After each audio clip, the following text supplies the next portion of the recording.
terus ya dena inti jadi awecan puguh tekan nerakanya lagi.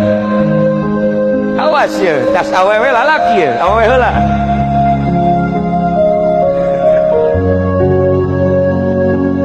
Ra'aitu imra'atan mu'allaqatan bi sya'riha. Simkuring teh ningali awewe digantung rambutna di neraka.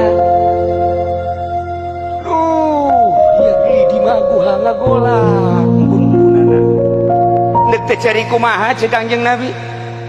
Wa ra'aitu imra'atan mu'allaqatan bi lisaniha wal hamim yusabbu ala halqiha. Belah dia aya awewe deui digantung letahna. Sementara cai panas dikucurkeun kana lak-lakanana.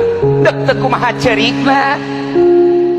Wa ra'aitu imra'atan yusaddu rijlaha ila zadiha wa yadaha ila nasyatiha. Aya awewe anu digantung di talian di bagudet, sukuna datang ka susunat, leungeunna datang ka embun-embunanana. Wal malaikatu yadribuna rasaha, sementara malaikat ngeunggelan sirahna di maqami aminan nar, maka pentungan tina seuneu.